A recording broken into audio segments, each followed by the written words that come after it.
नमस्कार, आप देख रहे हैं सीएनबीसी आवाज। हम चर्चा कर रहे हैं तहलका मैगजीन के प्रमोटर और पूर्व एडिटर तरुण तेजपाल पर फंदा तो कसता जा रहा है, लेकिन तेजपाल अग्रिम जमानत लेने की कोशिश कर रहे हैं। अब इसकी सुनवाई 29 नवंबर को होगी। तेजपाल को 4 हफ्तों के लिए अंतरिम राहत देने से कोर्ट ने फिलहाल इनकार कर दिया है। और उधर गोवा पुलिस ने तेजपाल को कहा है समन देकर के कि वो कल तक उनके पास हाजिर हों। ये तो इस तेजपाल के तहलका कांड से जुड़े हुए लेटेस्ट फैक्ट हैं आज के।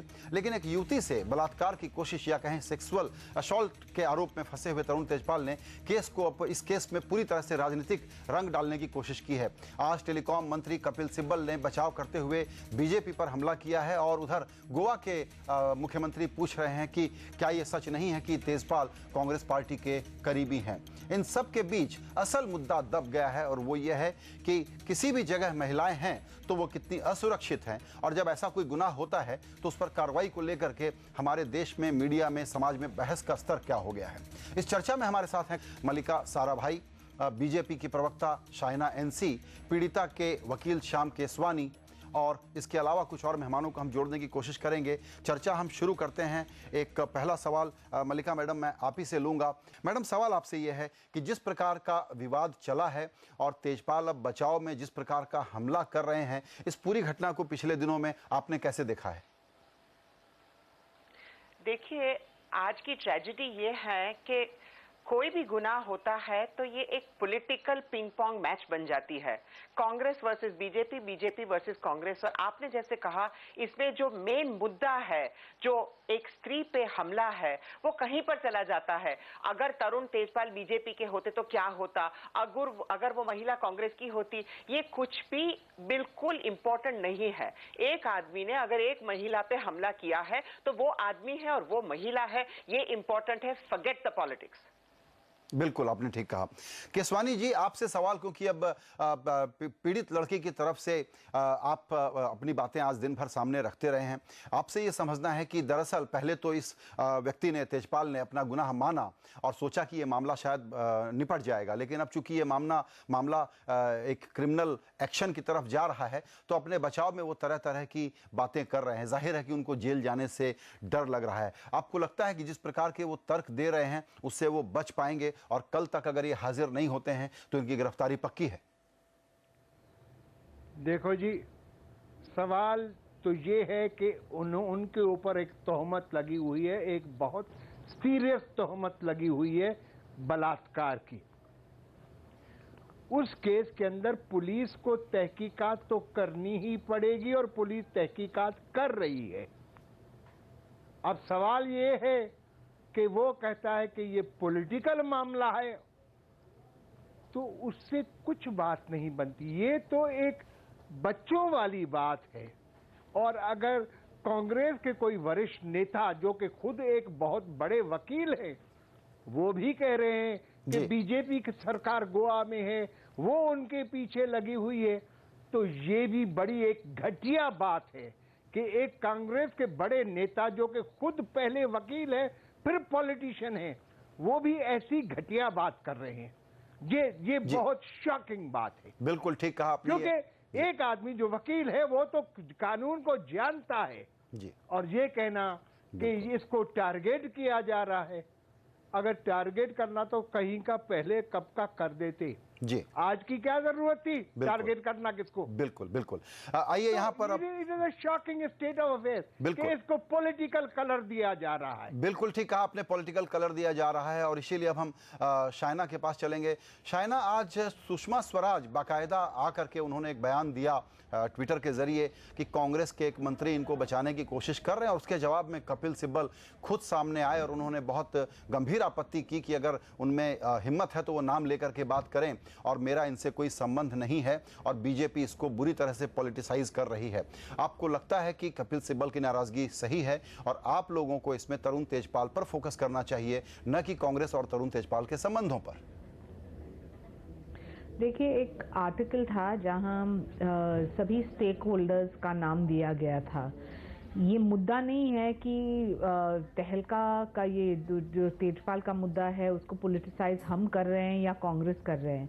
मुद्दा ये है कि सच सच होना चाहिए, और जिस ढंग से बिल्कुल fair trial Manohar Parrikar ji establish कर रहे हैं गोवा में, मुझे लगता है full marks to the Goa government, क्योंकि मुद्दा ये है कि 23 साल की लड़की के साथ जो ऐसा शोषण हो सकता है कोई भी प्रदेश में हो, तो आज याद होता है कि विदिशा केस के बारे में जिस ढंग से सुप्रीम कोर्ट ने गाइडलाइंस दिया, जिस ढंग से सुप्रीम कोर्ट ने कहा कि for security of women in the work place, ये सब मुद्दे बहुत ही अहम हैं।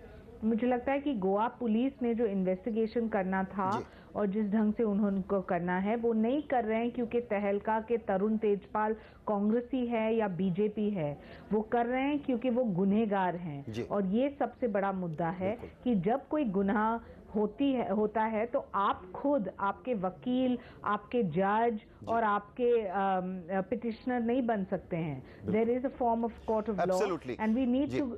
मल्लिका मैडम कुछ कहने की कोशिश कर रही थी। मल्लिका जी। सहमत हूँ शाइना जी से कि गोवा गवर्नमेंट ने बहुत अच्छी तरह अपनी ड्यूटी निभाई है, लेकिन मैं ये भी पूछना चाहती हूँ कि जब आसाराम बापू पे सेक्सुअल असॉल्ट के केसेस हुए तब यहाँ की गवर्नमेंट कहाँ थी? जब अंग्रेज लड़की को रेप करके मार डाला गया गोवा में, तब गोवा गवर्नमेंट ने इतनी ही जल्दी क्यों नहीं अपनी ड्यूटी निभाई? सभी स्टेट में हो रहा है। Is it only happening because Tarun Tejpal happens to be a name? इतने सारे बलात्कार के केसेस हर रोज एफआईआर के लिए आते हैं, तो तब पुलिस इतनी अलैक्रिसिटी से क्यों एक्ट नहीं करती? बिल्कुल शाइना, आप इसका जवाब देना चाहेंगे, लेकिन उसके पहले आपको नहीं, मैं सिर्फ बीजेपी की बात नहीं, मैं कोई भी गवर्नमेंट की बात, बिल्कुल ठीक है, किसी भी गवर्नमेंट की बात, किसी भी गवर्नमेंट ने नहीं किया। नहीं बिल्कुल ठीक है शाइना, आपकी इस पर प्रतिक्रिया हम लेंगे, लेकिन राजदीप सरदेसाई हमारे साथ जुड़ चुके हैं। राजदीप, आपसे मेरा सवाल यह है कि पिछले कुछ दिनों में बहस जिस तरह से आगे बढ़ी है, उसमें जो बात हमको सबसे ज्यादा दुखी करती है वो ये है कि कुछ बड़े नाम जो इंटेलेक्चुअल्स हैं, इंटेलेक्चुअल एलीट हैं इस देश के, वो ये तर्क ढूंढ रहे हैं कि तेजपाल के समर्थन में कैसे खड़े हों। तहलका जैसी संस्था को बचाने के लिए तर्क दिए जा रहे हैं, जस्टिफिकेशन देने की कोशिश की जा रही है कि पता नहीं क्या हुआ होगा। आपको लगता है कि मीडिया का डिस्कोर्स भटकाने की कोशिश कर रहे हैं वेस्टेड इंटरेस्ट वाले लोग और पॉलिटिशियंस भी, और हम लोगों को अपना फोकस लूज नहीं करना चाहिए, खास करके तब जबकि इस आदमी ने अपना गुनाह पहले मान लिया है और अब वो सिर्फ कानूनी दांवपेच में उलझ गया है? देखिए, मैं सच कहूं संजय, तो मुझे लगता है कि ऐसा नहीं है कि पूरी एलीट एक तरह से तरुण तेजपाल की तरफ हो गई है। ये तो बिल्कुल नहीं हुआ है। आप मीडिया में देखिए, डिस्कोर्स जो है वो बार बार यही बात कह रहा है कि तरुण तेजपाल ने अगर उस लड़की के खिलाफ सेक्सुअल असॉल्ट किया है तो उनको कानूनी प्रक्रिया के मुताबिक जो भी सजा होगी उनको भुगतनी पड़ेगी। बहुत कम ऐसे लोग हैं जिन्होंने जस्टिफाई किया है। मैंने बहुत कम ऐसे, हम टीवी में उन आवाजों को लाते हैं क्योंकि हम डिबेट करना चाहते हैं जी। लेकिन मुझे नहीं लगता कि ऐसी आवाजें दुनिया में देश भर में हैं और मेजॉरिटी लोग, और आप आज कांग्रेस और बीजेपी का हम एक टक्कर एक तरह से डिबेट करवा रहे हैं, लेकिन कांग्रेस में भी बहुत ऐसे कम लोग हैं जो खुलेआम आज तरुण तेजपाल के बचाव में आए हैं। मुझे लगता है कि देश में एक बदलाव आया है संजय, खास करके जो पिछले साल दिल्ली गैंगरेप के बाद कोई भी इंसिडेंट किसी भी महिला के खिलाफ हो तो उसके लिए आज देश में जीरो टॉलरेंस है। फिर आप तरुण तेजपाल क्यों ना हो, आप सुप्रीम कोर्ट के जज हो, कोई भी व्यक्ति हो, अगर वो इस तरह का की बातों में फंस जाए तो बहुत कम ऐसे लोग हैं जो इसे जस्टिफाई करने की कोशिश करेंगे। तो मुझे नहीं लगता कि ये एक तरह से नेशनल डिबेट बन गया है।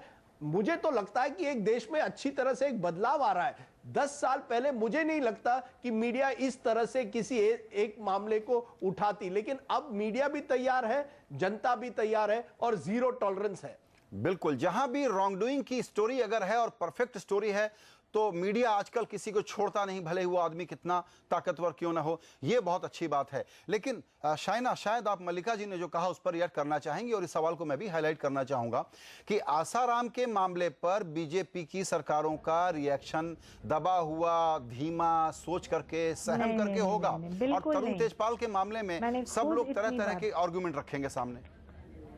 संजय जी बिल्कुल गलत बोल रहे हैं आप। मैंने खुद इतनी बार पहले दिन से आसाराम बापू के खिलाफ बोला था, ना सिर्फ वो, आप देखिए कि उनके प्रति जो एक्शन लेना चाहिए था गुजरात की सरकार ने सबसे पहले लिया। जब ये कंट्रोवर्सी नहीं था, उनके इलीगल प्रॉपर्टीज को लेके डेमोलिशन था, तो सूरत में नरेंद्र मोदी ने खुद किया।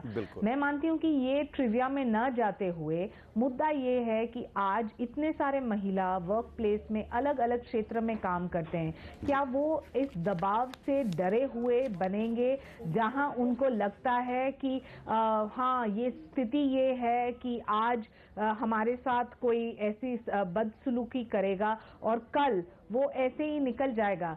मुद्दा ये है कि ये लड़की जो 23 साल की है वो एक हीरोइन है। उन्होंने जिस ढंग से ये पत्र लिखा, मुझे लगता है कि उनकी प्रशंसा करने की आवश्यकता है, लेकिन ना सिर्फ प्रशंसा, उनको न्याय मिलना चाहिए। और जिस ढंग से गोवा गवर्नमेंट काम कर रही है, मैं मानती हूं कि कहीं ना कहीं ये तरुण तेजपाल जैसे बहुत सारे केसेस इस मिसाल बन जाएंगे देश में। दो मुद्दे को लेके, एक for the working women in a work place, in the corporate environment, media की जगत में, राजनीति में, फिल्म इंडस्ट्री में, सब जगह, और दूसरा कि जो लोग और खास तौर से पुरुष अपना पावर का दुरुपयोग करते हैं और एक हॉस्टाइल एटमॉस्फेयर क्रिएट करते हैं, उनको सजा मिलने की आवश्यकता जस्टिस वर्मा के रिपोर्ट हो या विशाखा गाइडलाइंस के हिसाब से हो, सब जगह से मिलना ही चाहिए। क्योंकि आप खुद आपके वकील और जज नहीं बन सकते हैं जहां आप कहते हैं 6 महीना के लिए मैंने वनवास लिया